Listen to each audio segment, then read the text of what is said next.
আসসালামু আলাইকুম। আজ বৃহস্পতিবার 15 জানুয়ারি 2026। 1 মাঘ 1432, 26 রজব 1447। চলুন জেনে নেই ইতিহাসের আজকের এই দিনে ঘটে যাওয়া উল্লেখযোগ্য কিছু ঘটনা। 2001 সালের আজকের এই দিনে বিশ্বের বৃহত্তম মুক্ত অনলাইন বিশ্বকোষ উইকিপিডিয়া যাত্রা শুরু করে। জিমি ওয়েলস ও লেরি সাঙ্গারার উদ্যোগে শুরু হওয়া এই প্ল্যাটফর্ম আজ কোটি কোটি মানুষের জ্ঞানের প্রধান উৎস। 1559 সালের আজকের এই দিনে ইংল্যান্ডের সিংহাসনে অভিষিক্ত হন রানী এলিজাবেথ প্রথম। তার শাসনকাল ইংরেজ ইতিহাসে স্বর্ণযুগ হিসেবে পরিচিত।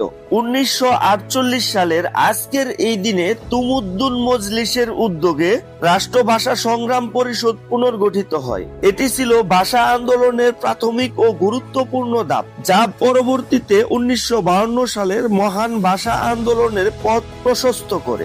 1759 সালের আজকের এই দিনে লন্ডনের ঐতিহাসিক ব্রিটিশ মিউজিয়াম প্রথমবারের মতো সাধারণ জনগণের জন্য উন্মুক্ত করা হয়, যেখানে সংরক্ষিত রয়েছে বিশ্বের অমূল্য ঐতিহাসিক নিদর্শন। এই ছিল ইতিহাসের পাতায় 15 জানুয়ারির উল্লেখযোগ্য ঘটনাবলী। ভিডিওটি ভালো লাগলে চ্যানেলটি সাবস্ক্রাইব করে আমাদের সাথেই থাকুন। দেখা হবে পরবর্তী ভিডিওতে নতুন কোনো ইতিহাসের গল্প নিয়ে। সবাই ভালো থাকবেন। আল্লাহ হাফেজ।